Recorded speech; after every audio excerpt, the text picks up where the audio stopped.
My next guest will be back in action at UFC 298 on February the 17th when he faces Oban Elliot. And of course, it is the animal Val Woodburn on the show. Val, how you doing, man? I'm doing good. How are you? I am good. And we were talking a little bit before we started the interview here. You're back home, obviously, for the holidays, visiting the family. It looks like the weather is beautiful. Oh, it's great out here, man. Ain't no snow, none of that. It's just nice, windy, sun, and good weather. Not too hot, not too cold. You guys are grilling up some good food, it looks like. Oh yeah, we're gonna have some good food. My brother's cooking. We got the workman's here working on my mom. We're putting some of my a headstone on my mom's grave. We got a whole bunch of activity going on today. Very good, man. Well, Yeah. again, excited to have you on the program here, and we're all pumped to see you back in action. Obviously, you made your UFC debut in July. What Yeah. has life been like for you since? It's quite some time since we saw you fight last. Oh yeah, it's been a minute since you guys see me in actions. Yeah, but I mean, it's been an up and down roller coaster for me. I mean, physically, mentally, and all that stuff. Having to take such a short notice fight. I'm saying, having to take my first loss, having to deal with it and accept it and come back. It's been a roller coaster. You know what I'm saying, but it was a big eye opener. I can say Mhm. that. You know. And obviously, you're moving down to welterweight here for this next fight. Is that the main reason why we haven't seen you back in action, just to kind of take some time and recalibrate your body? Yeah, that's part of the main reason why you haven't seen me back in action right away. Just because I feel like moving forward, I feel like middleweight was gonna be a problem for me. So I felt like moving to welterweight, I feel like I should give welterweight a try. So that's what we took the time to do and moving forward. Were you thinking about making that change before your UFC debut, your fight with Bo? Oh no, I wasn't thinking about that. I wasn't thinking about that fight until after Bo. You know what I'm saying? When I really got a feel for it. I was told before, but I never really did it, you know what I'm saying, until like I was told and I got a felt for it. So, yeah, definitely fighting Bo and analyzing the division moving forward, it makes me make that decision. Mhm. And how has that transition been to get that weight down? Like what is your weight at now? My weight is in the low 90s right now. Just maintaining right now. Getting ready to make that cut. But it wasn't a big adjustment. Because I just start eating right, change the diet a little bit, and bump up the cardio. Mhm. What's the one food that you have to stay away from now while you're keeping your weight down? What do you have to like make sure you don't even touch? The one carbs. I gotta keep the carbs low. I still consume it, but I gotta keep it low. I'm definitely the desserts. You know what I'm saying, but I'm in good hands. My sister's taking care of me. It's all veggies and proteins and water, and feeding off the motherland, eating coconuts. Mhm. Okay. Mm-hmm.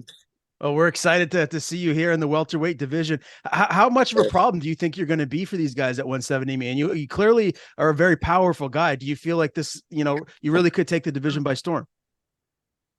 Like I said, welterweight is something new for me. I'm gonna cut the weight. You know what I'm saying, go down there and February 17, and it's a test run, so we'll see. But I'm looking to come on and put on a show. No doubt about that. You know what I'm saying. I'm looking for everything.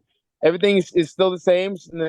Even though I'm dropping went down, everything's still the same. So I'm still, what I'm saying, looking to produce the same amount of power and same amount of performance. You know what I'm saying. I just a little bit more quicker and faster Mhm. and more durable. All right. But gas tank. Of course, yeah. You want to get that cardio up. Obviously, a lot of these guys at welterweight Yeah. they can go the distance. So we'll see Hmm. what happens in this fight with Oban. Hmm. I wanted to Yeah. kind of get your thoughts on your UFC debut against Bo Nickel. Took the Hmm. fight on very short notice. Bo is known as one of the best wrestlers out there. Period. And he came out striking. Did that kind of surprise you? It must have maybe thrown you for a loop a little bit. It was. No, I wasn't really surprised by that. I mean, MMA fight, so I was expecting him to throw punches. I was just so worried about like we were just the team. Me and the team were just so worried about like the wrestling and stuff. So we were just so focused on like one dimensional. I totally forgot who I was as a fighter in that fight. So, you know what I'm saying? But like I said, there's no excuses. Um, I'm gonna come back out and, in a full camp and show, UFC that I belong there, you know. So And you were going to be fighting at Contender Series before you got this short notice opportunity, and it was at International Fight Week, one of the biggest fight cards of the year. Man, this is your UFC debut. What was that yeah. like? Did you feel like those octagon jitters that you hear some fighters talk about when they make their debut? Oh man, it was a lot of changes. From moving from like fighting in the can you hear me? Yep. Okay, the workman's are like cutting something. It was from different from like jumping from fighting in a small cage, you know what I'm saying, from regional scene for a big old 20-foot cage. I don't know how big that is. That was definitely a change. I mean, the what really threw me off, I can honestly say, when I walked to the cage and then I was looking for my coaches to put the grease on me, you know what I'm saying? Put the grease on me, whatever. I didn't know when to turn around and then the ref just checked my cup and I just show my mouthpiece and I go in. So when I went out there, you know what I'm saying, I was looking for my coaches. I noticed they stopped. You know what I'm saying? When I took my stuff out, I noticed they stopped and it was like about a feet away from me. And next thing you know, the cut man told me to turn around. You know what I'm saying? I'm like, oh shit.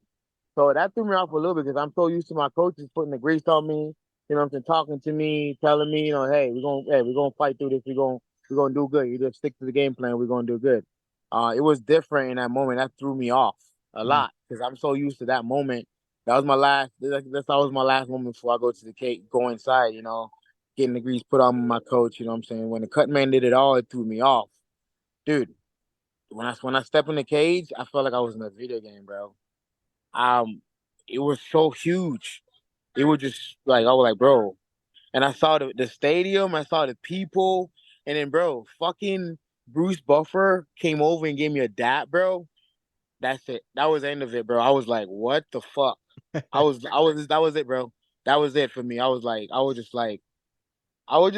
in it, but I wasn't like, I was just, I was just like, when somebody's just like stuck in a moment for a little bit. Yeah. He's just like, what is this? Like, I was just working on. I was just working. I'm here. Like, what? Wait, y'all just like slow down a little bit. Slow down a little bit. I was just like, you can just please be slow down a little bit. Like, and I still, believe it or not, bro, I still live that moment like it was today. Like, because it happened so fast. Like, I feel like something like that happens gradually over time. Something like that happens, like, bro, that's like 6 months worth of like promoting in like 3 days, bro. You know what I'm saying? Like it was just like a car crash, like boom. You know what I'm saying? Like, oh, they don't like deal with it, but I handled that shit. I was like, man, but hey, man, there's nothing else. There's nothing else that the UFC that they can do to me to like break like that. Because I've been to the highest. I've been through. I was so stressful, and that environment was so stressful. Like my first moment, like that moment again would not break me. Like I'm so that moment, like I'm okay. This is what to expect next time. You Mhm. know what I'm saying? Like it was crazy, bro. So you know what I'm saying? Like DC always say, you fail up, pretty much. Like DC said, you fail up, man. You didn't lose a thing. Look at you, were just working. Think about going to compete for a contract. Shit, you didn't have to do nothing for this. You know what I'm saying? But it's to say, yeah. So he was like, man, look at it this way. So kind of took that in this, like, kind of like, it was hard to bring myself back out the hole because, like, I'm a competitor. I don't like to lose. Sure. So it was kind of hard to, all right, it was kind of hard for me to you know, pull myself back out of the hole. What I did, though, and I think it made me a better human being, too, and a better person. You know what I'm saying? Like, it just overall a better everything. Everything that's upgraded from that moment in my life. Everything in my life after that, I'm upgraded. My thoughts on everything, my thinking, everything. It just changes. I just noticed myself changing and doing stuff different, going about things different. I don't know what it did to me, but that moment, you know what I'm saying, was an experience that only a man can go through to talk about. And you're still so early into your professional career. Did you expect to be in this position so soon? Oh hell no, man. Look, I was just telling my coaches were like, hey man, if you don't get the contender fight, man, let's take another regionals. You know what I'm saying? And then next thing you know, contender fight happens. Like, all right, you're locked in now. And next thing you know, boom, boom, boom, boom, boom. Yeah. I mean, and now here you are on another big card, UFC 298. Hmm. I mean, if it wasn't exciting enough to be fighting International Fight Week at T-Mobile, now here you are in this other massive card, Volkanovski and Topuria is the main event. I mean, Oh, this going to top your debut? bro, that's crazy, bro. I'm gonna be on one of the craziest, insane cards. Who do you see winning that main event fight? Do you think we're going to have a new champion, or is Volkanovski going to retain his belt?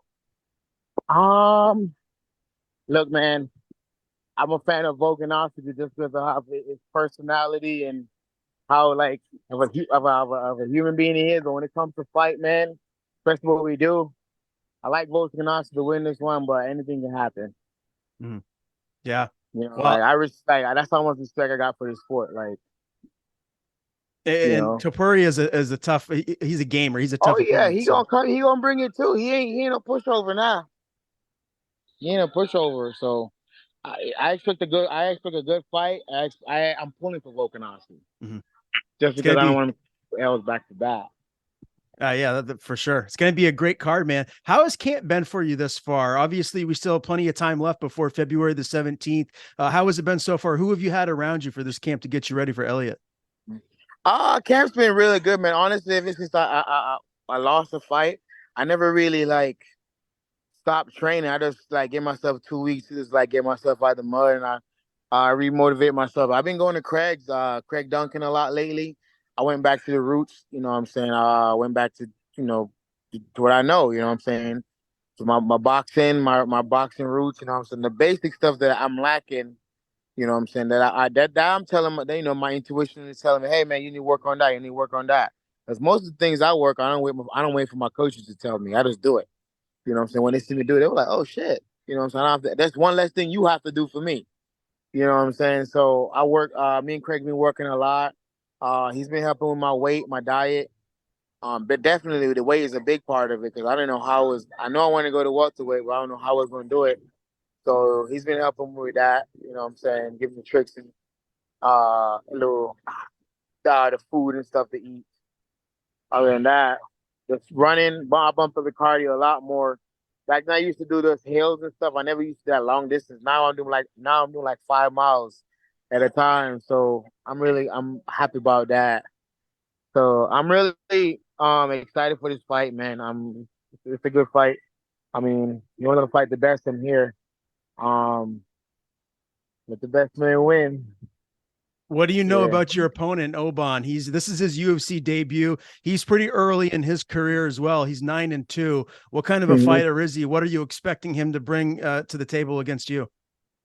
Well, from what I've seen so far, I saw him. I knew who he was because I watched every episode of Contending Series. I saw the fight. I never knew how I was gonna end up fighting him. So when I saw the fight, I mean, he's a decent guy. Good stand up. He's got good ground game. Uh, I mean, that's all I can say. I mean, until I really actually stand in front of him. Mhm. Yeah. He had a majority decision victory at Contender Series. What did you think of his performance? Huh? He had a majority decision victory at Contender Series. What did you think Mhm. of his performance there in that fight? Oh, I think he's definitely a durable guy. He's definitely can go to the 15 minutes.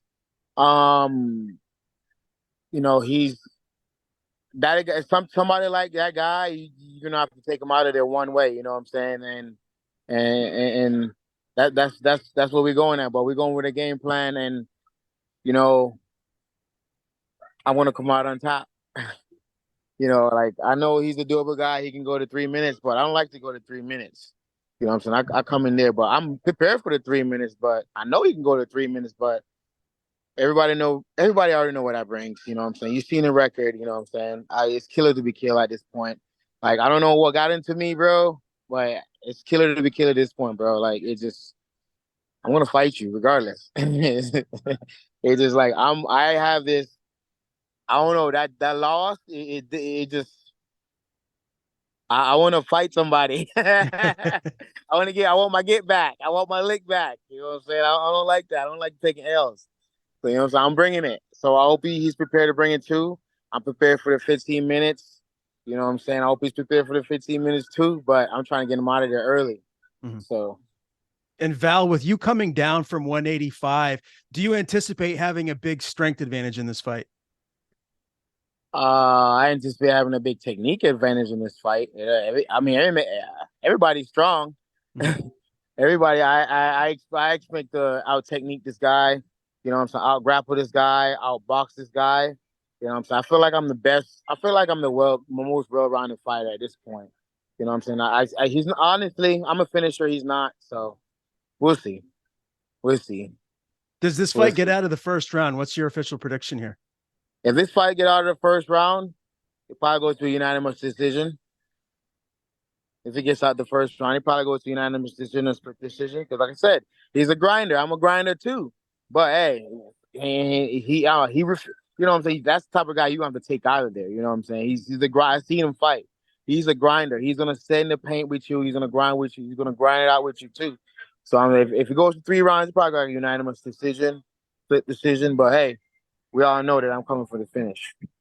So Can't, can't wait to see you back in there, man. Again, I February the can't wait. 17th, UFC 298. The animal, Val Woodburn, makes his welterweight debut against Oban Elliot. I really appreciate your time today. Great interviewing you here for the first time. Before we do sign off, I want to give you the floor. If there's anyone you want to thank, anything you want to plug, like your social media, the floor is yours. Mhm. Yes, sir. Hey, it's Valley Animal checking in from all the way in Jamaica. I want to give a shout out to Iridium Sports Agency, Craig Duncan, CDT, my whole family back in Jamaica, the Woodburns.